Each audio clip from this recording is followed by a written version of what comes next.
seeking one temporary chef willing to pay top Mora, salary negotiable.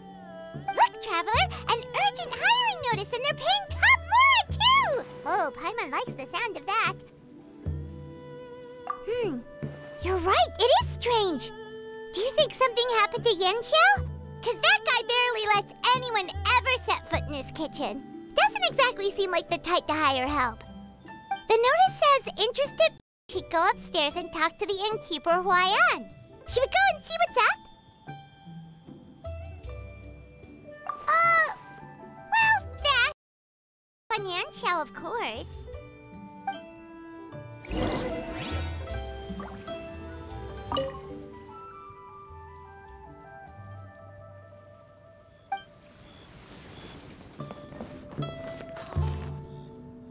Boss, there's really no need for this. It's just a little burn, that's all.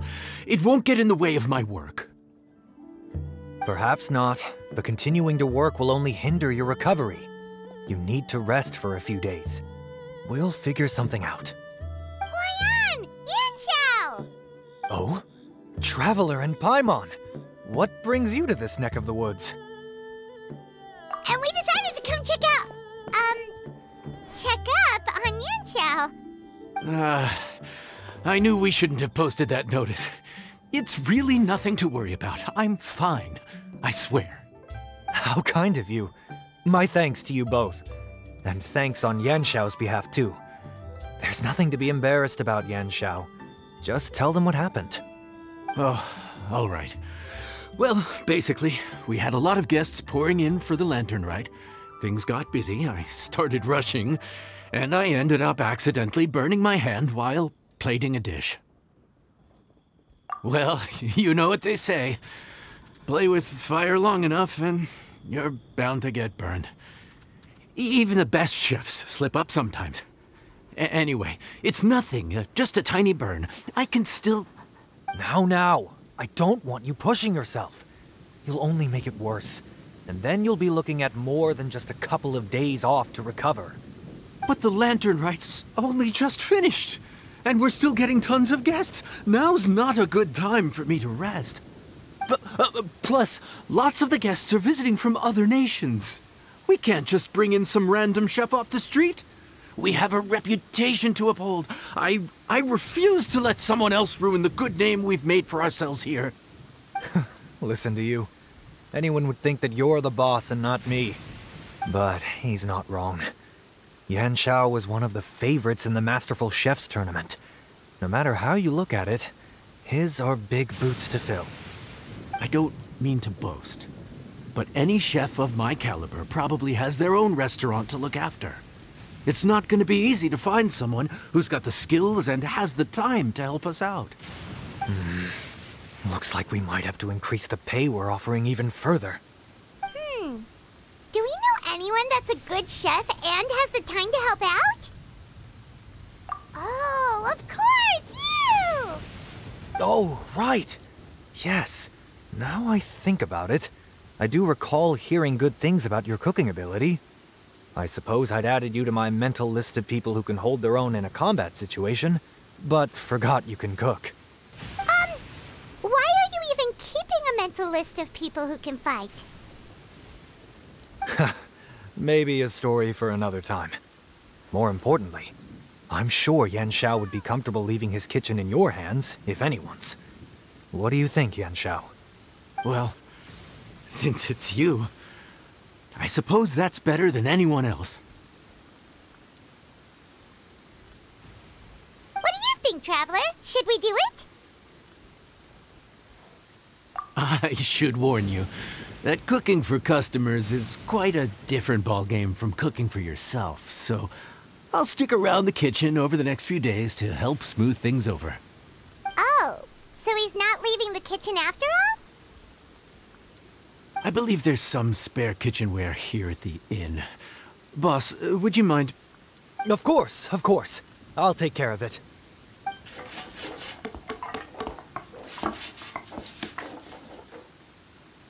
Whew.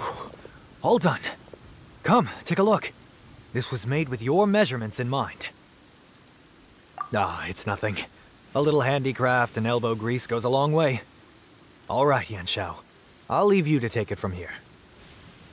You really went to all the trouble of building a new stovetop? What was wrong with the original? Boy, you really hate when people touch your stuff, huh? No, it's nothing like that. As Boss always says, hire who you trust and trust who you hire. I just thought the original setup might be a little, tall for you. Anyway, as I was saying, cooking for guests is different from cooking for yourself.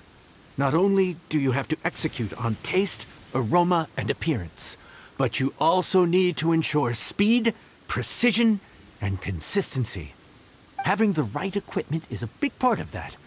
Ill-suited equipment doesn't just make the job more tiring, it also slows you down. And paying customers don't have unlimited patience. Sometimes cooking is all about being well prepared. That's how you ensure speed. Okay, and what about precision and consistency? Precision all comes down to using your eyes. Where to slice into a particular cut of meat, how much oil to use, how to tell when a dish is done cooking. When you cook for yourself, you can always add salt if it's too bland or add water if it's too salty. You can tweak the taste as you go, but in a restaurant, there's not that much room for trial and error. Worst case scenario, Paimon can deal with any subpar dishes by making sure they get properly disposed of. The final thing you have to focus on is consistency. You have to be able to handle the most challenging orders with the same level of technique and skill as the easiest ones. This is particularly important when you have guests from all over, each with their own tastes and preferences. You have to cater to their own dietary needs while also giving them the opportunity to enjoy our local delicacies. This last point is making Paimon's head spin. Don't worry. Matter of fact, someone as well-traveled as you may even have a better handle on it than me once you get started.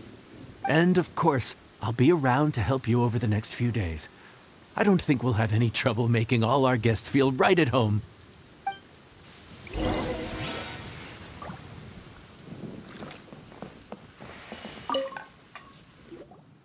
There's no time to lose, so let's get started. I imagine you probably have a good handle on the cooking side of things already. What you need to pay attention to is remembering each table's order. Try not to get them mixed up. Oh, Paimon's memory is like a steel trap. This is gonna be a cinch.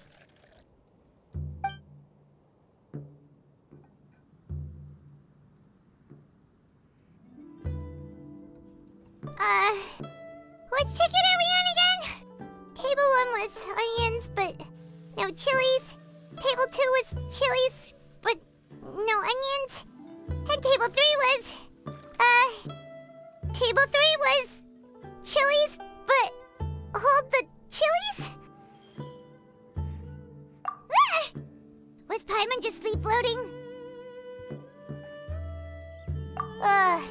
We didn't even get a break in the middle. Paimon's brain is turned to mush. Is it always this busy here? No, but this is peak season. You both did a mighty fine job for your first time serving guests at the inn. Luckily, all our customers were familiar faces this time around, so we didn't get any strange requests. Otherwise, today would have been even more challenging. No strange request? Someone asked for almond tofu drizzled in soy sauce. Even Paimon has never tried that combination. It's a wide world out there. People have all kinds of different tastes. Being able to cater to all is the real essence of Liyue cuisine. Also, the thing about requests is that they're usually very specific. So as long as you do what they asked, you're unlikely to have any issues. What's really tricky is when guests give you free rein to do anything you want. Excuse me. Are you still open by any chance? Huh? Paimon knows that voice. Let's go check it out! What should we do? It doesn't look like anyone's here. If only we'd gotten here a bit sooner. It's alright. If we start building a campfire now, we'll be eating before too long. Right. Besides, if anyone's to blame, it's Linny. So busy being a greedy culture vulture that he lost track of time. Linny, Lynette, Fremine, it is you!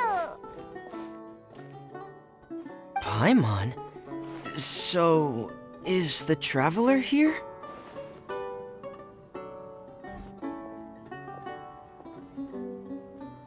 Traveler Paimon!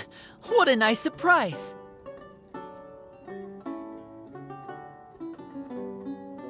Paimon was gonna say the same thing! We're just lending a helping hand at the inn.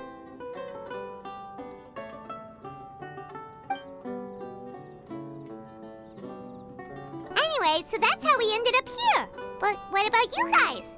Don't tell us. Father sent you on another mission? No, quite the opposite actually. We're in Liyue on vacation, and while we're here, I thought a cultural tour might be in order. Father said we deserve some rest after everything that happened recently. Otherwise, it could jeopardize our next mission. It's not every day we get this kind of opportunity. Linny thought it might be fun to spend some time in Liyue, especially since it's Lantern Rite season. We could hardly pass up the opportunity to watch a Liyue-style magic show. Although, I think they call it conjuring here. In our time here, we've seen conjuring tricks incorporated into a Liyue opera show, and even a wushu dance.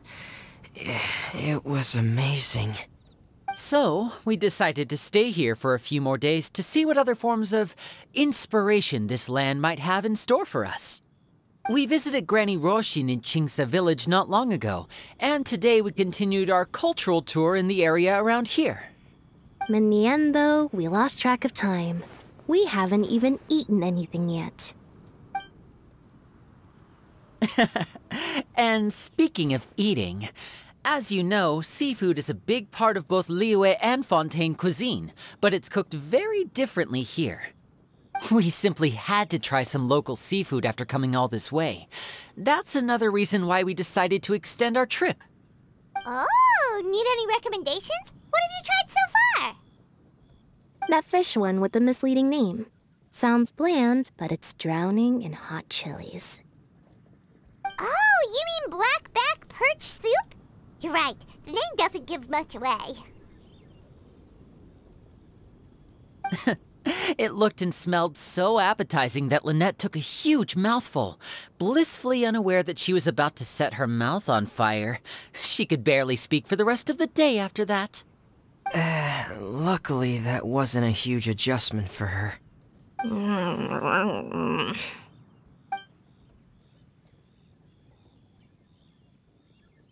What? Aren't you guys hungry too? Yes, a little. Yes, I'm ready to eat.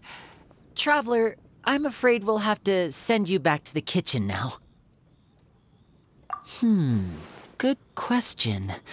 I doubt we'll be able to decipher the menu, so why don't you recommend something? You should be pretty familiar with our tastes. One more thing. Please, if you have a heart, don't make it spicy.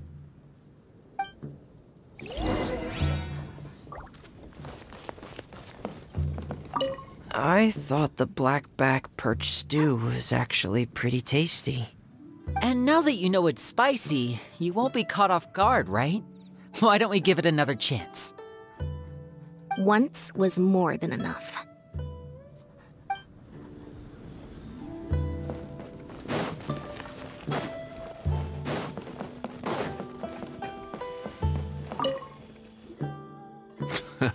Fontaine, huh? No wonder they can't handle too much spice. Still, if we make the food too bland, they might as well be eating back home.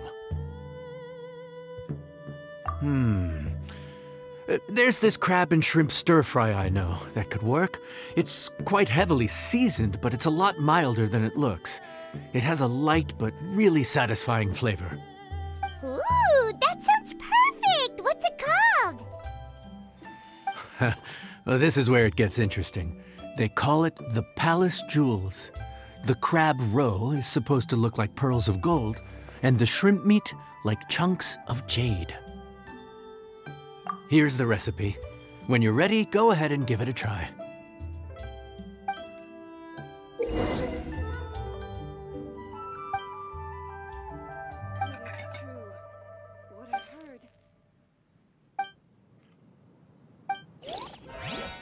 Crab roe like pearls of gold, shrimp meat like chunks of jade.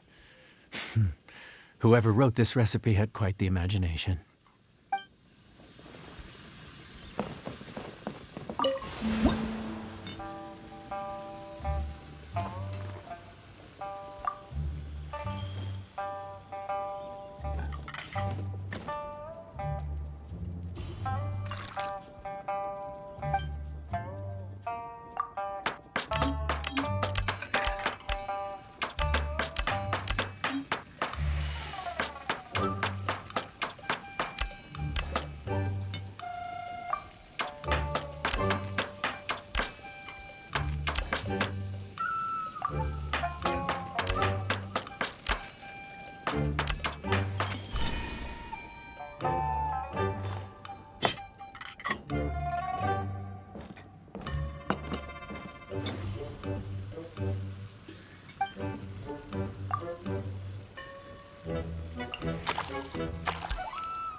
Sorry for the wait. This dish is called the Palace Jewels. Enjoy!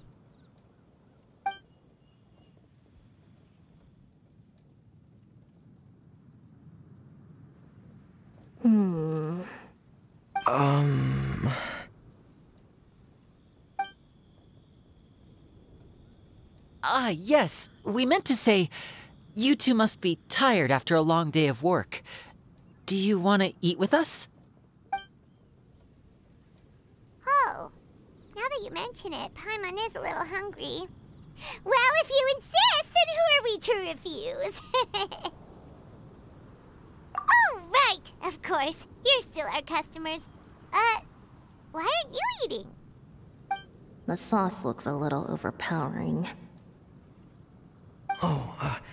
According to Liyue custom, it's probably good table manners to let someone else go first.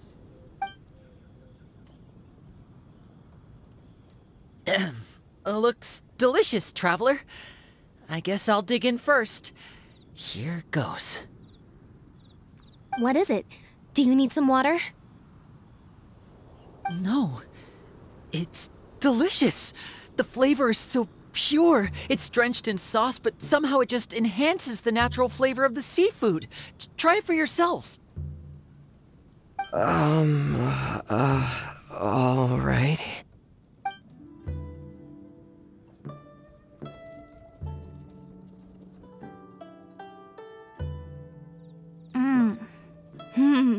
What is that? Crab roe? Yep, you have quite the palate, Lynette. No wonder it pairs so well with the shrimp meat. I've never seen it prepared this way before. According to the creator, chewy crab complements succulent shrimp, making a spectacular seafood ensemble with a succulent flavor and luscious mouthfeel. The crab roe glitters like pearls of gold, and the shrimp shines like chunks of jade. Hence its name, the Palace Jewels. So that's where the name comes from. Huh. I suppose it's quite fitting then. Huh. Was Paimon always this well-spoken? This dish must be right up your alley, Lynette. Huh? It's half gone already? When did that happen? I heard that in Liyue, the biggest compliment you can pay to the chef is to leave a clean plate. It's delicious. Thank you ever so much. Wait, don't fight over it! Hey, leave some for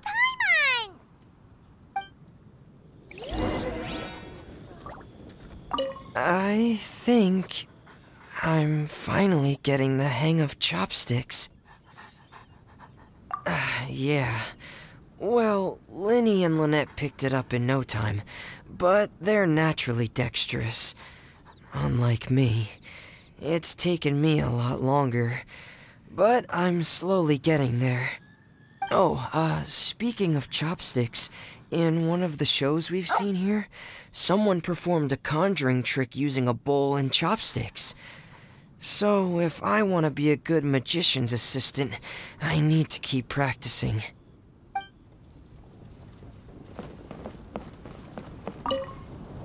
Lynette's not usually so forthcoming about what she likes.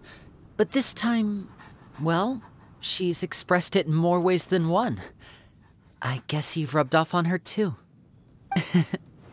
Or maybe your cooking is simply too delicious to resist. The next time our paths cross in Fontaine, you'll have to fire up your cooking skills for my other siblings as well. How does that sound, oh great master chef? Oh yeah? Well then, I'll have to clear my schedule.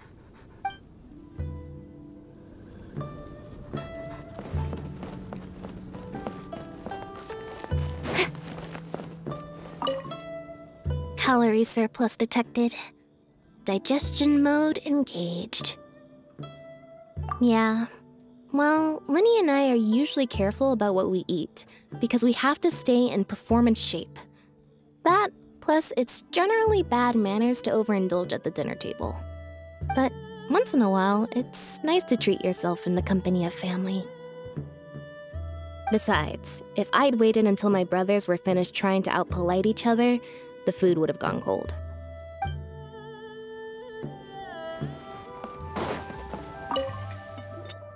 So your friends like the dish, huh? Well done. Not bad at all for your first day on the job. There'll be more to come, so keep it up.